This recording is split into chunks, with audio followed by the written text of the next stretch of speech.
Good morning friends. આજે આપણે બહુ જ ઇમ્પોર્ટન્ટ ટોપિકની વાત કરવાના છીએ, બરાબર?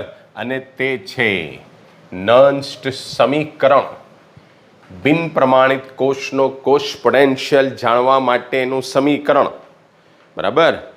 અત્યાર સુધી જે કંઈ પણ આપણે વાત કરી તે પ્રમાણિત કોષના કોષ પોટેન્શિયલ વિશે. હવે વાત કરવાની છે આપણે બિન પ્રમાણિત કોષ, બરાબર?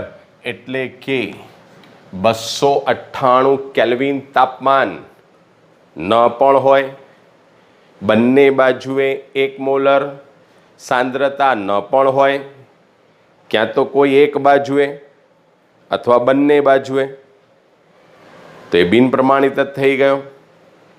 અથવા તો વાયુનું દબાણ હોય તો એક વાતાવરણ ન હોય, તો એવા જે કોષ છે એને કહેવાય બિન પ્રમાણિત કોષ.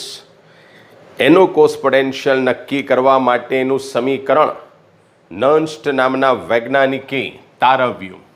તમને પણ એ રીતે પ્રશ્ન પૂછી શકાય કે બિન પ્રમાણિત કોષ માટે નર્ન્સ્ટનું સમીકરણ તારવું. ઓકે, ચાલો. ધારો કે એક પ્રક્રિયા n+ એક્વિયસ એવો આયન કે જેની સંયોજકતા +n જેટલી છે, તે n જેટલા ઇલેક્ટ્રોન મેળવશે તો શેમાં ફેરવાશે? Ms-ની અંદર ફેરવાશે. એટલે કે ધાતુ, મેટલ, S ફોર સોલિડ, બરાબર? ઓકે, એઝ ફોર એક્ઝામ્પલ, દાખલા તરીકે Mg2+ વત્તા 2 electron, it will gives you Mg solid. Ion હોય તો એને બોલાય એક્વિયસ, બરાબર? તો આ પ્રમાણે આપણી પાસે એવી એક ધાતુ છે કે જેની પાસે n+ જેટલી સંયોજકતા છે, આયન કે જેની n+ જેટલી સંયોજકતા છે, એ n ઇલેક્ટ્રોન મેળવીને m એટલે કે ધાતુમાં ફેરવાય છે. આ જે પ્રક્રિયા છે તે પ્રક્રિયા રિડક્શન પ્રક્રિયા છે. કઈ પ્રક્રિયા છે? રિડક્શન પ્રક્રિયા છે, કારણ કે ઇલેક્ટ્રોન ઉમેરાય છે. ઓકે, તે મુજબ નર્ન્સ્ટ મુજબ આ જે પ્રક્રિયા છે, બરાબર, અથવા તો આ જે ધાતુ અને ધાતુ આયન છે એના માટે સેલ E0 નથી, પ્રમાણિત નથી, એમ સમજવાનું, બરાબર? ઓકે, તો અહીંયા જે એક્વિયસ લખેલું છે ને, is not equal to 1 molar. એની જે સાંદ્રતા છે તે 1 મોલર નહીં હોય, બરાબર? તો એ વખતે આપણે આવા બિન પ્રમાણિત કોષ પોટેન્શિયલ માપીએ છીએ. નર્ન્સ્ટ એક સમીકરણ તારવ્યું. E સેલ બરાબર E0 m n+3m minus RT upon NF into સંકલન concentration of M upon concentration of Mn+, ધાતુ છેદમાં ધાતુ આયન, પરંતુ ઘન અવસ્થામાં કોન્સન્ટ્રેશન ઓફ M બરાબર 1 એકમ લઈ શકાય. ગયા વર્ષે તમે શીખેલા, બરાબર? પ્રવાહી અને ઘન પદાર્થ માટે એની જે મોલર સાંદ્રતા છે એને અચળ લઈ શકાય. એને આપણે 1 એકમ તરીકે લઈએ તો આપણને સમીકરણ મળે E સેલ બરાબર E0 m n+2m. આ આયનથી ધાતુ એટલે રિડક્શન પોટેન્શિયલ કહેવાય, minus RT upon NF into LN consent. અચ્છા, આને એક લીધું એટલે LN 1 upon concentration of M into N plus. તો એની મદદથી આ રિડક્શન પ્રક્રિયા માટેનો શું શોધી શકાય? ઈ સેલ. બરાબર, કે જ્યાં R બરાબર વાયુ અચળાંક, તેની કિંમત થાય 8.314 8.314 joule into kelvin inverse mall inverse. ત્યારબાદ કેપિટલ ટી બરાબર કેલ્વિન તાપમાન. બરાબર, અહીંયા આપણે એને 298 કેલ્વિન લઈશું. પ્રમાણિત સ્થિતિમાં આ E0 છે તેને માટે કેપિટલ ટી. ચાલો, F બરાબર ફેરાડે બરાબર 96,487 કુલમ પ્રતિ મોલ ઇન્વર્સ. બરાબર, આ બધી કિંમત યાદ રાખવાની. R બરાબર વાયુ અચળાંક, જેની કિંમત થશે 8.314 joule into kelvin inverse mall inverse. Capital T kelvin તાપમાન 298 કેલ્વિન. કેપિટલ એફ એટલે કે ફેરાડે વિદ્યુત જથ્થો સૂચવે, એની value 96487 coulomb into mole inverse. કેટલીક વાર એને સરળતા ખાતર 96500 પણ લેવાય છે. બરાબર, ઓકે. ચાલો, હવે બહુ જ અગત્યની વાત, ડેનિયલ કોષ માટે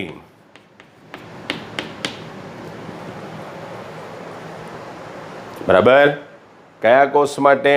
ડેનિયલના કોષ માટે. ડેનિયલના કોષનું કોષ નિરૂપણ Zn સોલિડ થી Zn+2 એક્વિયસ.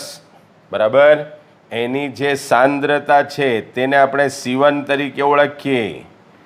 બરાબર, અને બીજી બાજુ Cu+2 એક્વિયસ, એની સાંદ્રતા C2 થી Cu સોલિડ. બરાબર, તો આ જે પહેલો ભાગ છે એને કહેવાય એનોડ, બીજો જે ભાગ છે એને કહેવાય કેથોડ. બે અર્ધકોષોને જોડેલા છે. C1 is not equal to 1, C2 is not equal to 1. બંનેની સાંદ્રતા 1 મોલર જેટલી નથી, અથવા તો કોઈ એકની હોય બીજાની તો નહીં જ હોય. તો એનો જે કોષ છે તે બિન પ્રમાણિત કોષ પોટેન્શિયલ માપવો પડે. બરાબર, ડેનિયલનો કોષ કઈ સ્થિતિમાં? બિન પ્રમાણિત સ્થિતિમાં. અહીંયા જો 1 મોલર, અહીંયા જો 1 મોલર લખીએ તે પ્રમાણિત સ્થિતિ થઈ જાય, પણ અત્યારે બિન પ્રમાણિત સ્થિતિમાં છે. એને માટે આપણને એનોડ્સ અને કેથોડ્સ આપ્યા છે.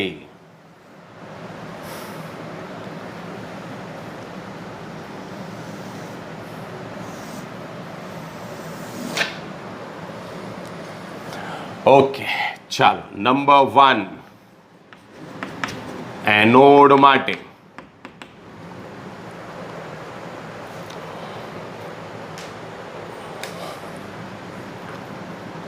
ઈ સેલ 0 નહીં, E0 ઈ સેલ, અથવા તો એનોડ તરીકે શું છે?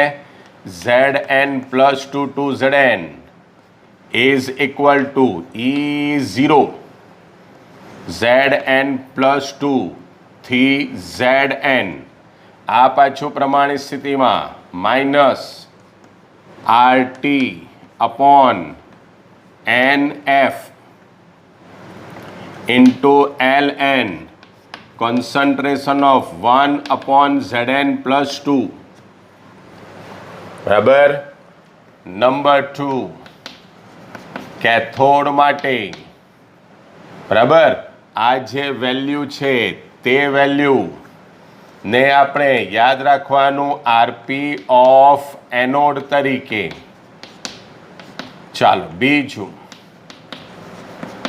કેથોડ માટે ઈ કેથોડ તરીકે સીયુ છે, સીયુ પ્લસ 2 થી સીયુ, એનો પણ આપણે આરપી લઈએ છીએ. RP of cathode is equal to E0 CU plus 2 to CU minus RT upon NF into ln 1 upon CU plus 2.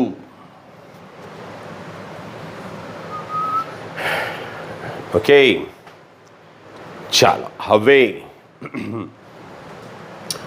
આ જે પ્રક્રિયા છે તેમાં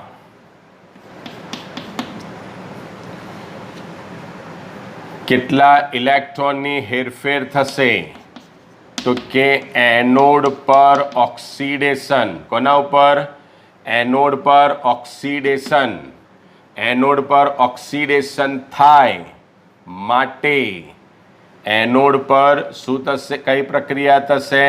ઓક્સિડેશન થશે માટે Zn will gives you Zn plus 2 electron. ત્યારબાદ કેથોડ પર થાય reduction, Cu plus 2 electron, it will gives you Cu.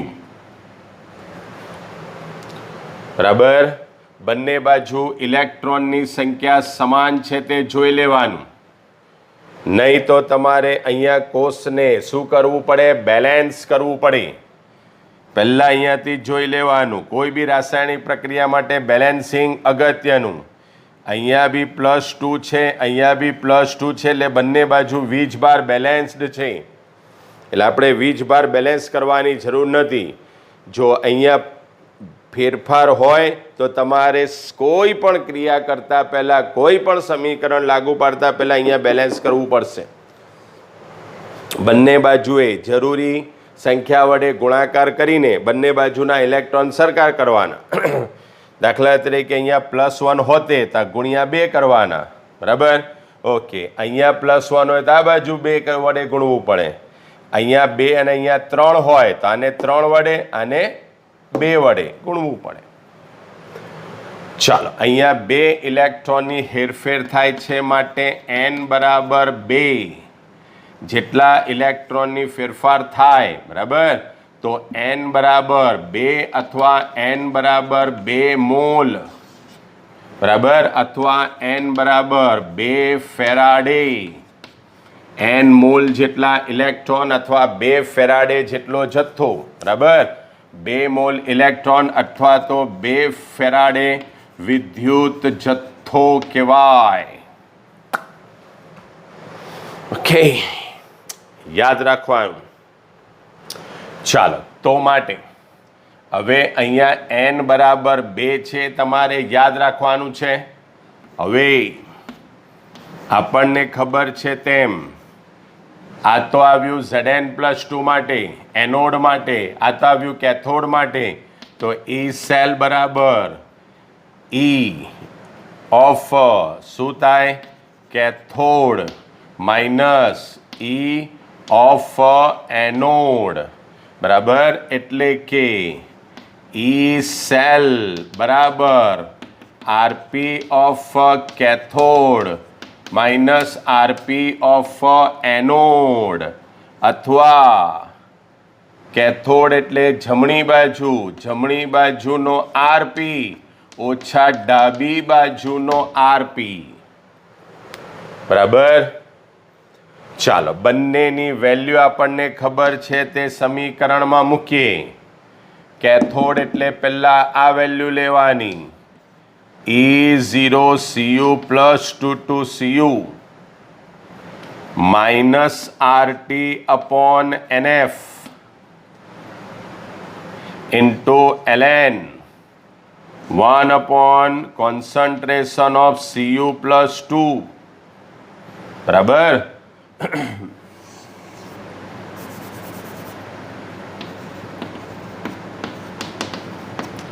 ચાલો, આ એક વસ્તુ, પાછું માઇનસ, હવે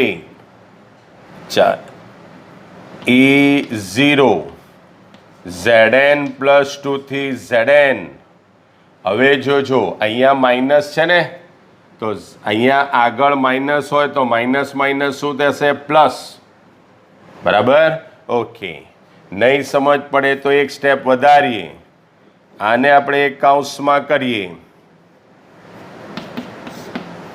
માઇનસ, બીજા કૌંસમાં E0 minus RT upon NF ln 1/Zn plus 2 બરાબર E0 Cu પ્લસ 2 થી Cu minus RT upon 2F, અહીંયા n બરાબર 2 મૂકી દઈએ, into ln 1/Cu plus 2 minus, હવે હું કાઉન્સ ખોલું તો નિશાની બદલાય કે નહીં?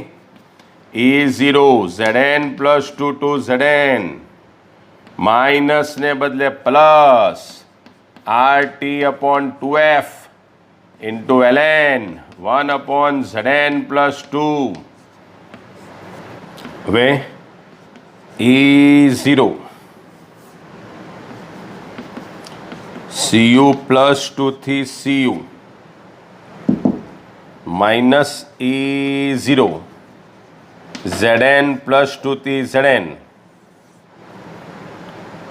Minus RT upon 2F into ln 1/Cu plus 2 plus RT upon 2F into ln 1/Zn plus 2. ગઈ. હવે જોજો આની વેલ્યુ શું થાય? RP of cathode minus RP of anode. આ શું છે? E0 બરાબર, બંનેના E0 ની બાદબાકી એટલે આ થયો E0 સેલ. શું થઈ ગયો? E0 cell minus RT upon 2F ln. પાછું હવે હું કાઉન્સ કરું છું તો 1/Cu plus 2 1/Cu plus 2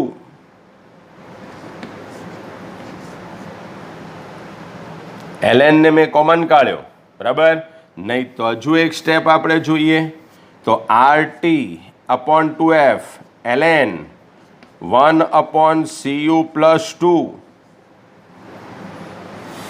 minus ln 1/Zn plus 2. પાછું અહીંયા આપણે નિશાની સાથે ખેલ કર્યો, કારણ કે કાઉન્સ કરીએ ત્યારે પાછી નિશાની બદલવી પડે. બરાબર? ઓકે. તો હવે ln એટલે એક પ્રકારનો લોગ, લોગની બાદબાકી એટલે કે સંખ્યાનો ભાગાકાર, લોગની બાદબાકી એટલે સંખ્યાનો ભાગાકાર. 1/Cu પ્લસ 2 ભાગ્યા 1/Zn પ્લસ 2. તો Zn પ્લસ 2 ક્યાં આવી જશે? ઉપર. તો તમારો જવાબ થશે E0 cell minus RT upon 2F બરાબર ln ઉપર Cu પ્લસ 2 છેદમાં Zn plus 2, Cu plus 2 upon Zn plus 2. તો આને કહેવાય ડેનિયલ કોષ માટે. કોને માટે? ડેનિયલ કોષ માટે. કયું સમીકરણ? ડેનિયલ કોષ માટેનું નોન્સ્ટ સમીકરણ. કયા કોષ માટેનું? ડેનિયલ કોષ માટેનું નોન્સ્ટ સમીકરણ એને કહેવાય. ઓકે, હજુ એને સરળ સ્વરૂપ આપી શકાય.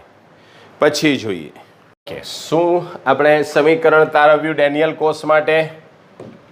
E સેલ બરાબર E0 cell minus RT upon NF ln Zn plus 2 upon Cu plus 2 બરાબર. ડેનિયલ કોષ માટે બિન પ્રમાણિત કોષ પોટેન્શિયલ બરાબર E0 cell minus RT upon NF into ln Zn plus 2 upon Cu plus 2. આગળ વાત થઈ. R is equal two 8.314 joule into kelvin inverse mall inverse. Capital T is equal two 298 લઈએ. Capital F is equal two 96,487 coulomb પ્રતિ mall બરાબર લઈએ. N બરાબર કેટલા લેવાના છે? 2. તો આ બધી કિંમત જો સમીકરણમાં મૂકીએ, આરની, ટીની, એફની અને એનની વત્તા અહીંયા જે ln છે એ ln ને દૂર કરવું હોય તો તમારે 2.03 log મૂકવું પડે. ln ને દૂર કરવું હોય તો શું મૂકવું પડે? 2.303 log. શું મૂકવું પડે? 2.303 log. ઓકે, ચાલો. તો ln ની જગ્યાએ 2.303 log મૂકીએ. આ બધી કિંમત મૂકીને સાદુરૂપ આપીએ. E સેલ બરાબર E0 cell minus 8.314 into 298 divided by 2 બરાબર. અચ્છા, હમણાં આપણે એનની કિંમત અલગ જ રાખીએ બરાબર. ઓકે, એફની કિંમત મૂકીએ 96,487 બરાબર. ઓકે, અને ln ને બદલે 2.303 log concentration of Zn plus 2 upon concentration of Cu plus 2 બરાબર. ઓકે, એનની કિંમત આપણે એન જ અત્યારે રાખીએ છીએ, વેલ્યુ મૂકતા નથી. 96,487. તો બાકીની કિંમતને તમે સાદુરૂપ આપશો તો E સેલ બરાબર E cell is equal to E0 cell minus 0.059 upon n into log concentration of Zn plus 2 upon concentration of Cu plus 2 બરાબર. ઓકે, હવે ડેનિયલ કોષ માટે, કયા કોષ માટે? ડેનિયલ કોષ માટે n બરાબર 2. તો માટે E સેલ બરાબર E0 cell minus 0.059 divided by 2 into log concentration of Zn plus 2 upon concentration of Cu plus 2 બરાબર. હવે સામાન્ય નોન્સ્ટ સમીકરણ જે તમારે યાદ રાખવાનું છે બધા દાખલા માટે. બિન પ્રમાણિત કોષનો કોષ potential E0 cell is equal to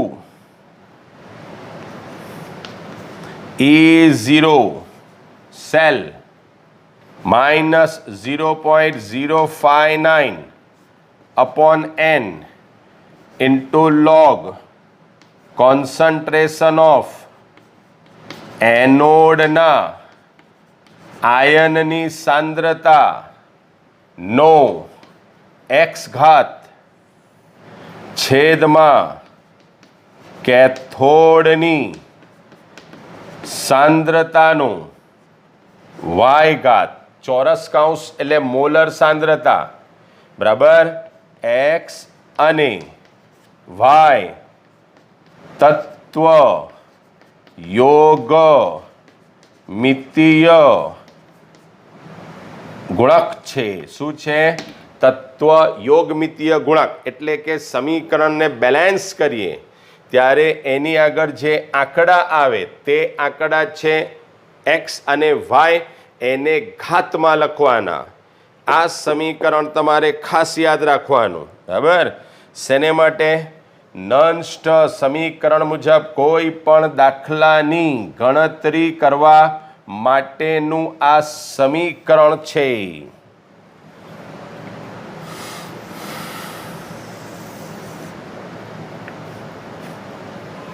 okay, E cell બરાબર E0 cell minus 0.059 upon n into log એનોડના આયનની સાંદ્રતાનો x ઘાત છેદમાં કેથોડના આયનની સાંદ્રતાનો y ઘાત બરાબર.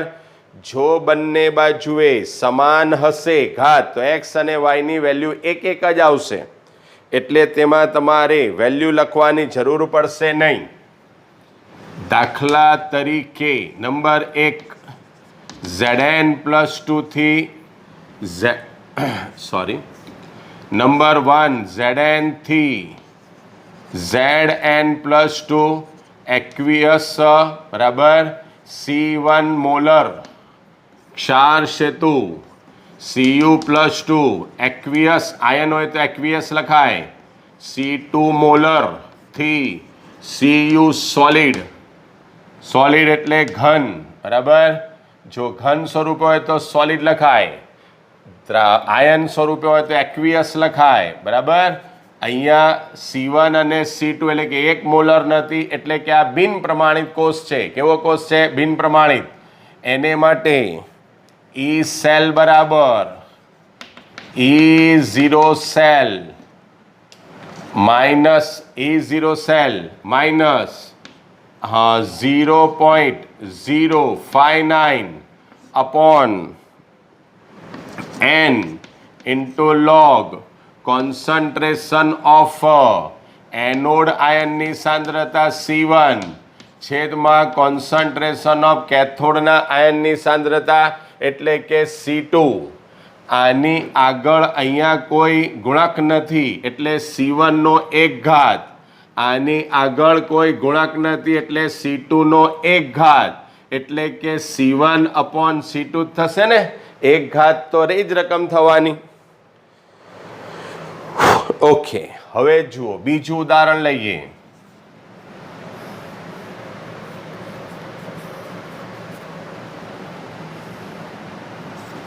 Cu પ્લસ 2 Cu થી Cu પ્લસ 2